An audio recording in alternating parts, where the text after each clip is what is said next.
Hello, manic.mercurian here with a birth chart reading. This one is for Thursday, August 22nd, 1991 at 12:17 p.m. in Oakland, California.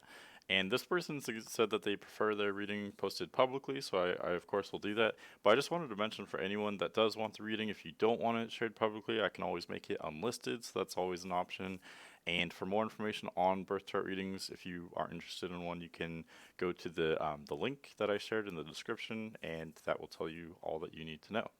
But back to the birth chart reading. So you have Sun in Leo, Moon in Aquarius with Scorpio Rising, and I think it's interesting. So you're born just kind of before a full moon, like two and a half days before a full moon, but the moon was very light in the sky. It was actually not in the sky when you were born, but it was the night before, the night of the day you were born. Moon would be very full, getting to a full point. So that's the third full moon reading I've had in a row, sort of. But for you in particular, it's interesting because the sun was just about to leave Leo. It's at 29 degrees Leo, and the moon had just entered Aquarius, really. Moon at 0 degrees Aquarius. So your birth time is very important. I appreciate that exact birth time. Okay, and let's see. So let's just talk about how you have sun and moon. They're not exactly opposite by degree. They're actually quincunx. You have an out of sign quincunx to get really technical. But more generally speaking, you have sun in Leo. It's opposite the sign of Aquarius. So sun and moon are opposite by sign, if not by aspect or degree. So this means that you too, like my last two readings I just did, you have these two very differing sides of your personality. On the outside, especially the exterior of your personality, you have sun in Leo. And so that's a very prominent position for the sun to be in. It would suggest that you're very warm, very outgoing, very candid, very direct, that you're kind of a leader. We're familiar with the fire signs, especially sun and Leo, because they are so bold. They make themselves known. They're very, direct and easy to understand, very clear and very outspoken. So you would have that aspect of your personality. However, Moon in Aquarius is very different. Moon in Aquarius is almost kind of like this vacant space. It's an air sign, so there's this almost kind of emptiness there, which is interesting for a moon sign to be in an air sign.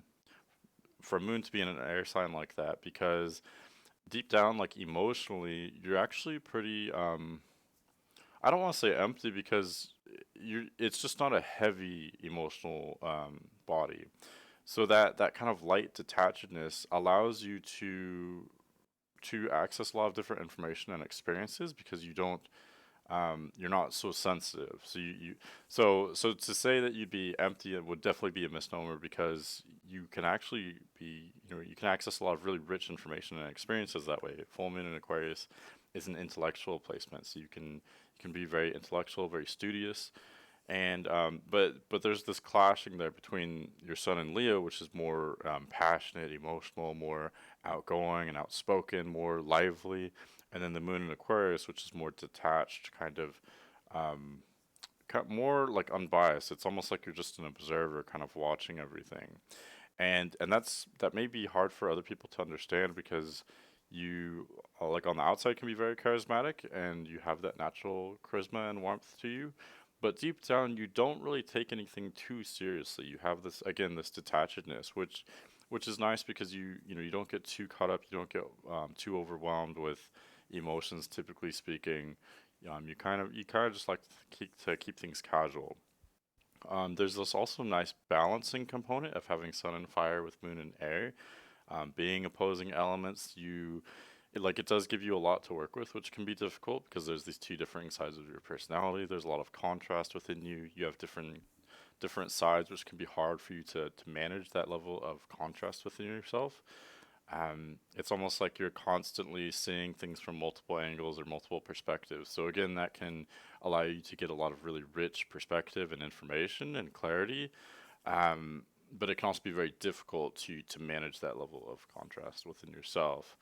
Um, However, it's very beneficial because once you, especially like later in life, once you learn to find that stability and that groundedness within yourself, um, you are not only very open, you're able to see differing sides of things, so it makes you more open-minded. But there's also this nice balancing of fire, which is hot, and then air, which is cool. So it makes you kind of, what I'd expect from placements like this would be for you to be kind of easygoing, very sociable, um, like very warm, and it's easy for you to talk with people of like many different backgrounds and perspectives. It's easy for you to be a friend to everyone, but you also don't mind being alone as well. There's this really nice kind of ambivert effect of having, placements like Sun and Leo with Moon and Aquarius, that you're happy with other people, you're happy with, larger groups, you're happy being alone. You can kind of do it all. You have this versatility there, which is really nice. Um, let's see. And you have Saturn pretty strong in your chart. Saturn is in domicile, and the Moon is conjunct Saturn in Aquarius, which is ruled by the Saturn. So this would suggest that you are maybe very strict with yourself, very disciplined, maybe kind of naturally authoritative, and this would actually work very well with your Sun in 10th house, and you have many planets in the 10th house. You have a whole stellium there. Um, Venus, Sun, Mercury, and Jupiter all in the 10th house and in Leo. So like Leo, like we talked about, is such a outgoing sign, so transparent, so fiery and energetic, and especially having that cluster of Leo planets in 10th house, you naturally command a space very well. You know how to be a leader, or to be, maybe like public speaking, things of that nature. You naturally do very well with attention, and it's almost like you're kind of home there in a way. Like you know how to handle people, you know how to look good or to be respectable, and to have that kind of authoritative, confident nature about you. So that's really excellent. This would be common. I see things like this with like celebrity charts, that celebrities often have stelliums in the 10th house like this. So, you like a celebrity would be naturally drawn toward having that public image, public reputation, commanding that type of space very well. Excuse me. Let's see. But going back to Moon conjunct Saturn, so yeah, these two placements are very different, but they would kind of work well together.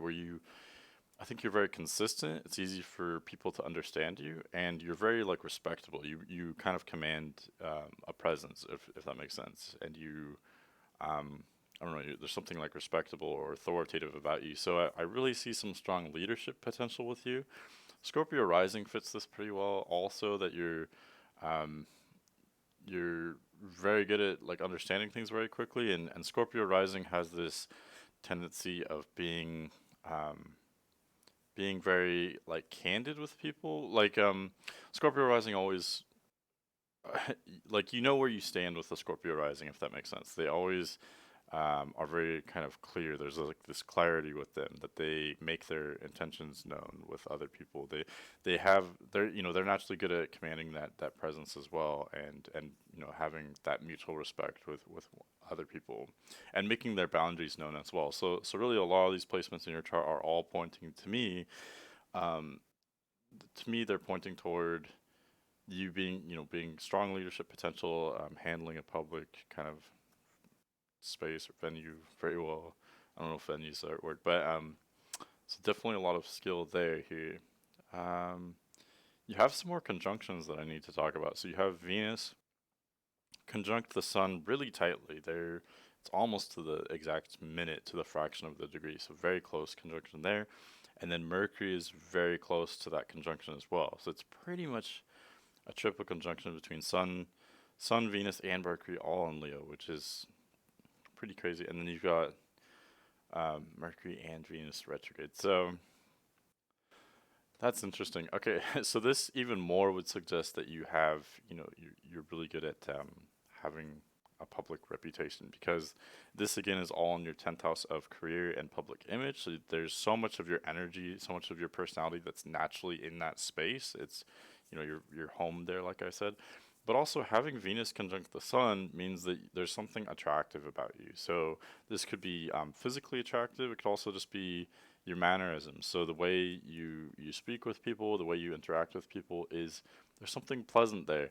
And let's see. So this usually with Venus kind of coloring your Sun, it would make you um, easygoing, but also very sociable, easy to interact with, easy to understand.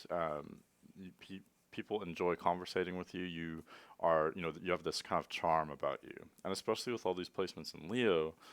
Leo is a such a warm, fun-loving sign. It can be very charming, and with Venus in Leo, especially, I don't know. I think you know how you feel. You know what you want. You're generally pretty confident, and you definitely appear that way for sure.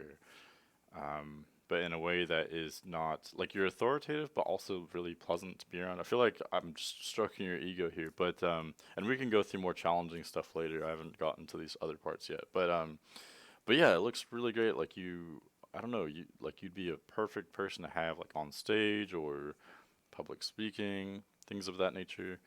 And speaking of speaking, you have Mercury conjunct Sun as well, and Jupiter's really close too. So having Mercury conjunct the Sun pretty close, I would say it's conjunct.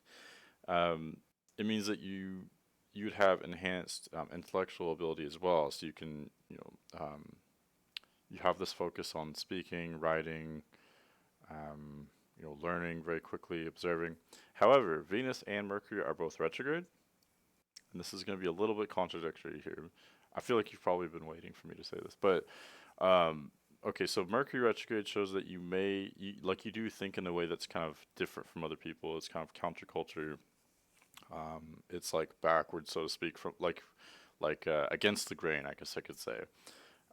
Mercury retrograde people often have kind of a hard time in school just because they don't always see things super linearly. They don't go from A to B to C. They kind of start out with C and then go to A and then go to B, if that makes sense. So their thinking is kind of fluid, it's not linear, and they almost see things backwards sometimes. And it's hard for me to explain because I don't have this placement, but I've had many friends with Mercury retrograde, and it's like they see things backwards, so they can see a machine and see all the parts and just kind of observe like how to take it apart in their head. Or if they're watching a movie, they already know where the movie's going before things happen. You have this kind of natural intuition where you can just kind of see where things are going. You can kind of figure things out in a way that is not, typical. It's not how we're taught in school to learn about things. It's not like the standard way of thinking, if that makes sense. It's more abstract, more fluid, more intuitive. It's like you just kind of know things and you're not always able to explain how you know it or why you know it. You can't explain your thinking. You just know the answer. It's that intuition. So that's all these things are common with Mercury retrograde, and because Mercury retrograde is conjunct the Sun, this would be especially true for you. So um, so yeah, so it's this interesting mix of, you may have had some kind of challenge learning there, but it doesn't mean that you're unintelligent by any means. There can actually be a lot of intelligence from that enhanced intuition. So it's really interesting. On the one hand, you may have a hard time being understood because of that, but on the other hand, this is all in such a public arena. You're so naturally kind of oriented toward being in the public, being in the limelight, that it may work out anyway, and that's really interesting. Um, and I'll get more into that in just a moment. But you also have Venus retrograde, which is really rare. Venus retrograde is less often than any other planet, so it is very rare. Since Venus colors a lot of our approach to relationships and desire, having Venus retrograde, just like Mercury retrograde, it internalizes the energy more. Okay, so that's another reason. Jumping back to Mercury for a second, that's another reason why Mercury retrograde can have a hard time speaking, just because they are more kind of internal. They process things internally more so. Um, and again, that's a catch-22 because you are so gifted in public. So maybe you have insight on how that works exactly. I think maybe your thoughts or your the way you speak is kind of different or unusual or abnormal, but that in a kind of backward way may actually make you, more desirable, or may attract people to your, message more so. So there may be kind of some dysfunction there, or some, against the grain mode of operation for you, but I would suspect that it's done in a way that actually works for you very well. So I know that's a little bit contradictory, but hopefully that makes sense. Um, okay, but then going back to Venus retrograde, so having Venus retrograde means that you are very slow to approach relationships or desire. Um, And this is a little contradictory as well. Typically, Leo placements start things very quickly. Venus in Leo, for instance, usually will start relationships very quickly and abruptly, because you have this transparency and this boldness about you that you're not afraid to just come out and be very honest and frank and to be honest with your passions, which you probably are very passionate with all these Leo placements. Um, and so you would generally start relationships very quickly. However, Venus is retrograde, so that would suggest that you are more slow because again, when you're feeling romantic and full of desire and attraction, you kind of internalize it to some extent. This is especially true because you have Moon conjunct Saturn in Aquarius. So you're not always sure or ready of how to express yourself, like emotionally in terms of like romantic type stuff. I think it can take a lot of time for you to feel comfortable expressing that type of thing. Um, let's see. Yeah, so this is so interesting. Having Mercury and Venus conjunct the Sun, both retrograde in the 10th house Leo, in Leo. Hope maybe you probably understand this more than I do, but you have this interesting mix of being very private and kind of internal, but also really commanding a public space very well and being authoritative. So there's some kind of blend there that both are true, both are present. Um, But like I said, maybe that's how you are authoritative is that you have this certain style that's unique about you. You have a unique way of speaking, of articulating that is pleasant and authoritative, um, or something of that nature. It's very interesting. Let's just jump to relationship stuff since I'm already talking about Venus. So Venus in Leo does indicate you'd be attracted to Leo, or Leo placements or fire signs in general. And that would make sense too because you have so many fire placements, you have so many Leo placements in particular, that you naturally are fiery, so you're warm, charismatic, you have that side to your personality. You also have the airy, detachedness with Moon and Saturn in Aquarius. So you can do both. You can be warm and passionate and full of the ego and the expression, so expressive and so energetic. You can do that mode, but you can also be very detached and just observant and allow yourself to detach at times. And that's part of the struggle, again, going back to the, I'm getting sidetracked here, but going back to Moon, opposing Sun by sign, that's the struggle is how do you combine both of those? How are you so in the moment, so feeling everything, so passionate, so fiery, but also so detached at the same time? Ultimately, you may swing back and forth between one and the other, especially early in life. You may have kind of dramatic swings between those modes. Ultimately, though, you will learn to combine them and to like express them simultaneously. Sometimes you have to do that by compromise, but ultimately, the most ideal expression would be to do both simultaneously, which is challenging. These are challenging placements. It's challenging combining such different energies, but again, it's also highly valuable. There's a lot of potential there. There's a lot of potential for creativity because having all the idealism and the impulsiveness and spontaneity of the Leo Sun, but also the detachedness and the ability to see the entire picture, to see things holistically, from Moon conjunct Saturn and Aquarius. Having both of those simultaneously, again, is very hard, but is very powerful if you can learn to kind of master that. So yeah, very interesting for sure. Let's see, but I don't know how I got sidetracked on that, but yeah, definitely relevant. Definitely wanted to say that here. But Venus and Leo means you would be attracted to more fire signs. Oh, right, that's what I was saying. So, and fire signs would work well also just because you are naturally so fiery. So I think you could especially be, friends with other fire signs. That would work really well for you. Um, that would definitely work very well, especially as friends. Um, But then I think the most important thing for compatibility would be Earth. So you have Mars in Virgo, which is Earth, and both Mars and Venus have a lot to do with relationship, attraction, desire, intimacy, romance, and sex, that type of thing. Mars in Virgo suggests you're a little bit conventional, especially like sexually, like you are kind of like a bread and butter type of person. Um, you like that simplicity or that groundedness. If someone is not super fancy and really um, flamboyant, that would be, desirable for you. You're not into all the, bells and whistles or what have you.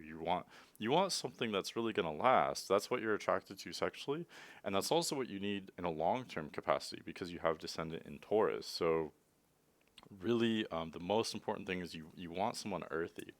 It's kind of interesting because you generally lack Earth. You do have this cluster here, which I haven't gotten into yet, but these are outer planets, Uranus and Neptune.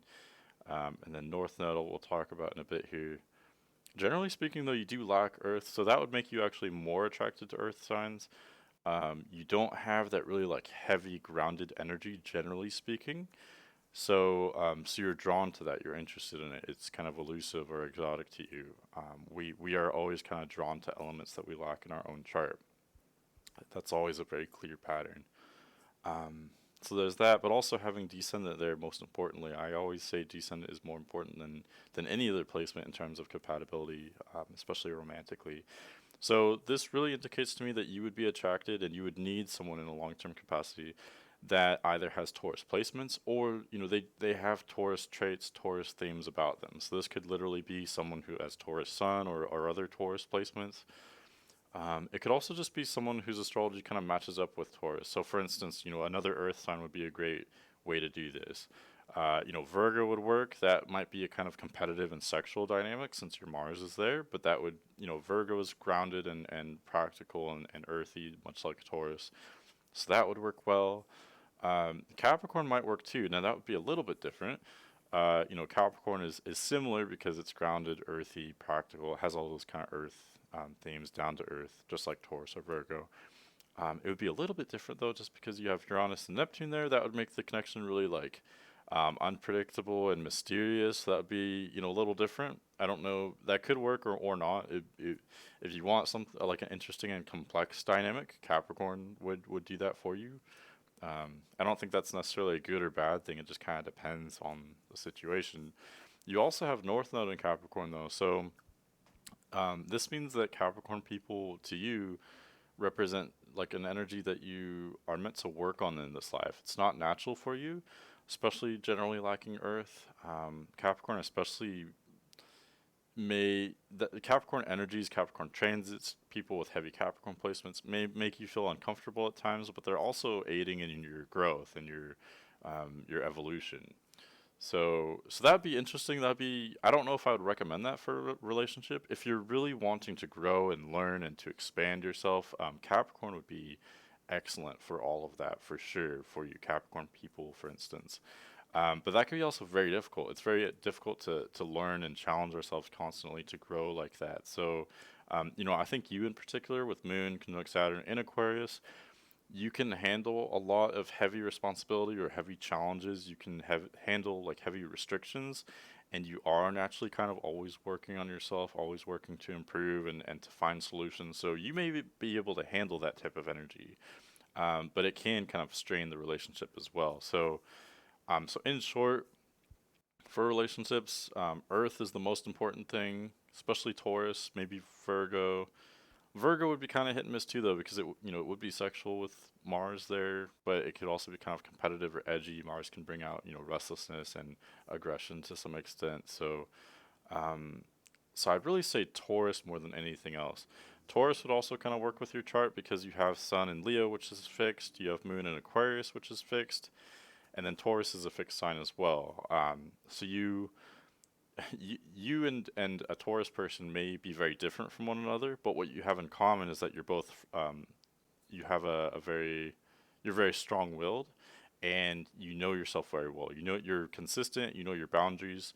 And so even if a Taurus person is very different from you, like they might be more, like it's more heavy elements. So you're more spontaneous or active, more into kind of I don't know, more spontaneous especially. That would be big for a relationship. Like you wouldn't plan things out as much maybe um, as a Taurus person necessarily. A Taurus person might also be more introverted than you, maybe stay home more. You'd be more outgoing. You're always in the limelight, like we talked about. So anyway, so my point is, Taurus people may be fundamentally different from you, but just having that strong-willedness in common, and you each have your boundaries very strong. You each are kind of very confident because you're so consistent. Fixed signs are very consistent. That consistency allows you to be very confident. Um, so that in itself, even though you may differ, you can kind of agree to disagree, and you can, fixed signs actually can get along pretty well like that, even when they have stark contrast or differences between them.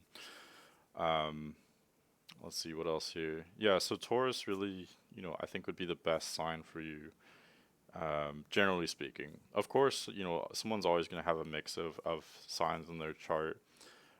Ideally, I think Taurus mixed with some fire might be good, since that would match up with your Venus and your other Leo placements.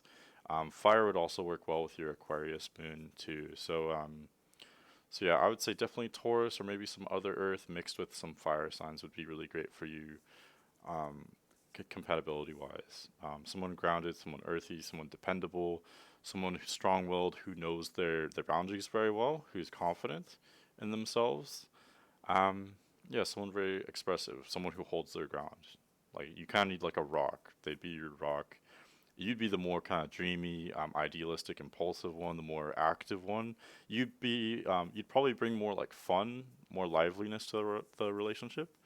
And then your partner would bring more like groundedness. They'd, make sure the day to day is kind of running smoothly, if that makes sense. So yeah, it's really that's kind of what I see, for a beautiful dynamic for you relationship wise.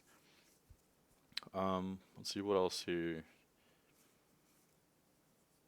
Your chart's interesting. Yeah, it's just interesting this cluster here. It's really unusual. Because this whole layout of how I'm doing the reading is different because we already talked about a lot of different aspects of your chart just by talking about these 2 points. I did mention I would talk about this cluster here. So, um, the North Node in particular. Yeah, let's talk. I talked about a lot of good things. Let's talk about, some more challenging things.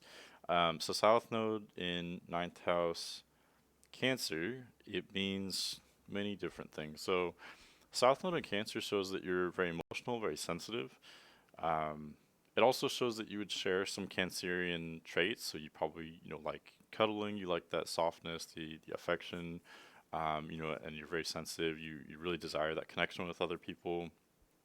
And all this, maybe everyone is like that, but this is more true for you than other people. You're especially sensitive, especially emotional, like that cuddling and the touch and whatnot. Um, so you have those cancer themes, and it suggests having South London cancer suggests you may have had cancer types of past lives. So you may have been a very mothering type of character in a past life, or very nurturing, have had some kind of very nurturing capacity, taking care of other people, that type of thing. And so in this life, you have that softness about you. You have that, emotional nature as well. And this is something that you're comfortable with. You are naturally kind of good at this type of thing. So this can also show, very, you could be very intuitive, especially with people that you're close to, so like family members or other people that you're close to. You can be very intuitive and kind of like pick up on things about people, things that are happening to other people that you otherwise wouldn't have known. And this kind of builds off Scorpio Rising and Mercury Retrograde as well. You have multiple, aspects in your chart that would show a kind of psychic awareness or, intuitive capacity. Yeah, natural intuitive abilities.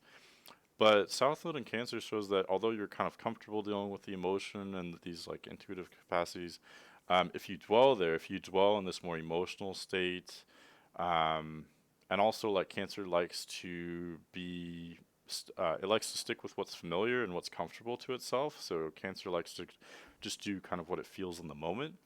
And having South Node there, it shows that you would be naturally, most comfortable with that type of activity, but it would lead to your downfall. It's not conducive to your growth and development. Um, let's see. And so it's showing that ultimately the way you're meant to grow and evolve in this life would be toward your North Node in third house Capricorn. So you're meant to learn more, to open yourself up, and to become more structured, more disciplined. Now you're naturally already pretty good at that since you have Moon in Aquarius conjunct Saturn. It's a very Saturnian placement, and your North Node in Capricorn is ruled by Saturn. So this does help a lot. It's not as much of a challenge to you, but it can still be sometimes challenging for you to, um, I don't know, maybe have to. obey like strict guidelines or have to do something contrary to what you feel in the moment, like something that's more big picture or long term. But again, you have other placements that are helping you out with this. On the one hand, you're naturally good at that, and on the other hand, it can be still challenging for you, but you're meant to continue evolving in that direction. Um, I think I covered most of everything. That's kind of crazy. Let's see. Yeah, and I think going back to usually I do kind of a part about, work or your career. I already talked a little bit about that, but I really see leadership potential. I really do. Something where you can be public or outspoken. And then also just Leo Sun with Aquarius Moon and Scorpio Rising. There's so many different abilities with those placements that it's the possibilities are really endless. Like you're simultaneously good at being charming and spontaneous and creative, so you'd be good at like performing or anything kind of artistic or creative. But you're also good at the long term planning. Um, with the Aquarius focus, you're good at learning complex topics and complex information. Um, Good management material. So yeah, maybe something where you can lead or manage complex projects with many different people, something where you can let your personality shine, but you also have to take care of a lot of like detail, more mundane details or long-term plans or goals. Um, Something of that nature, something that has to do with complex topics or ideas, but also a lot of creativity.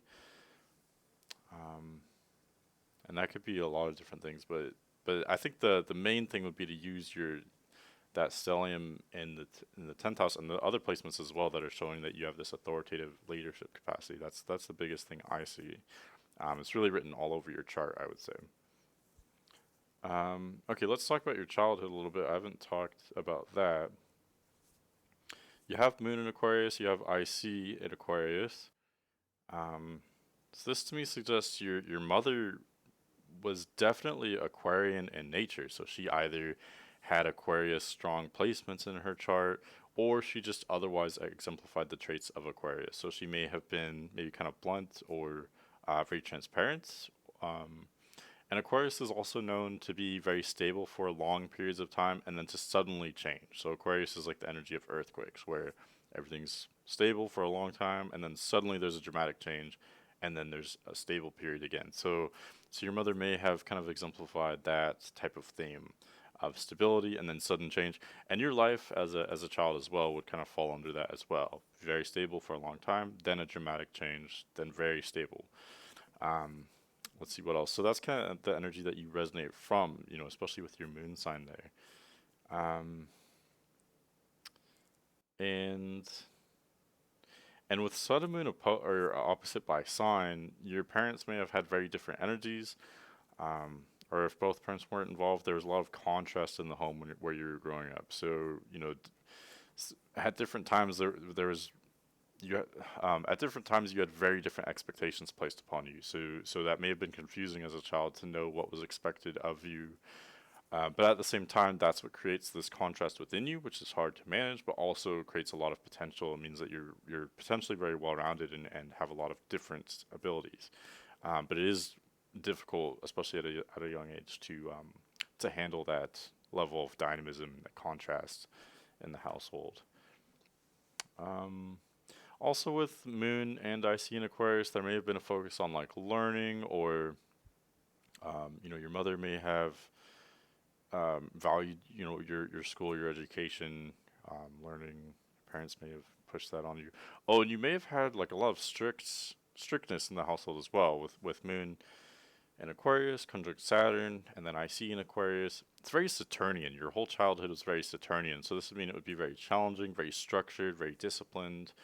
Um, your parents were either very harsh with you, or even if they were loving, they were just very strict with, there may have been like a lot of rules or like structure in your childhood, which again is very difficult, very hard as a child, but it's also what creates this ability that you have to handle that level of structure, and to plan for the long term, to think holistically.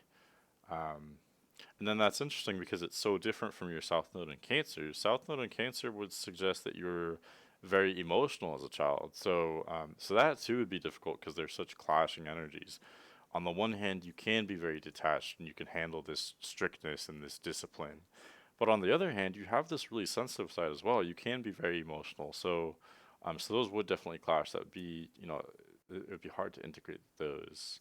Um, let's see. But that too is part of, you have this chart with a lot of very differing energies. So the main theme that I keep repeating is that it is difficult. How do you combine these things that don't mesh together? It's very difficult. But ultimately, especially later in life, it's very rewarding. And especially with having Saturn strong in your chart, conjunct your moon, ruling over your moon, um, the beginning of your life would generally be very difficult and things would be much easier and sweeter later on. You and your life would age like wine. So that's a nice thing too, to get the hard part out of the way first, and then have things be easier, more fun later on. And you may almost relate a little bit to Capricorn um, traits, a little bit, or Aquarius too. Those ruled by Saturn, but just having, like, Capricorn people often act, at very old, almost like they're very old people when they're young. So they're kind of more strict or stubborn, kind of set in their ways as a child, and then later in life they get a little less serious and open up. They have a really great sense of humor that develops. So you may fit a lot of those kind of themes as well. Being, feeling very maybe rigid at a young age, and I think this comes from how you were raised and your environment, being kind of rigid or um, I don't know, like especially like it's interesting because you would be very emotional as a child, but I think you'd feel like you had to contain that or not express it maybe. But then later in life, you'd learn to be more open and kind of more playful or fun, and to I don't know, you'd kind of lighten up, I think. And I think part of that too is your life would naturally get easier. The way you are, you're always growing and pushing yourself. So that's part of it too. It's not just like you're getting increasingly lucky as you get older. Part of it is that you're always growing, maturing, becoming better at everything you do. So um, okay, and then a couple more strong planets in your chart. Sun is very strong. I already talked about that a bit, but you have that strong Leo personality as well. And then lastly, what's interesting is that your chart ruler is actually Mars and Virgo, since you're Scorpio rising. So that too, it means that you're a hard worker. You um, you're very affected by your environment. So you like Mars and Virgo is known for being very perturbed by like a chaotic or cluttered environment. So that would piss you off more than probably anything else. It's really important for you to for everything to be kind of clean or tidy, organized. Yeah, and like Mars and Virgo also is very productive. You're a very hard worker. You would naturally kind of rather than like you are very idealistic with these other placements. You dream big, but as soon as you dream big, it's really important to you naturally start to break this big dream down into smaller sections. How will I actually achieve this, and break it down into bigger parts, break those big parts down into smaller parts, and you naturally start doing these very small tasks which eventually create this really big lofty goal or achievement. So that's really great. I do see you as being very able to achieve like really big projects, maybe projects that involve other people or leading other people. Um, just because of that combination with you've got the Leo energy where you can dream big and be really idealistic and spontaneous. But then you've also got the Mars and Virgo, so you've got that worker mentality, plus the Saturn's energy. So you're willing to put in the work every day and constantly work to improve things, improve yourself, etc. So all in all, it's a pretty dynamic chart. You've got a lot on your plate. Um, it's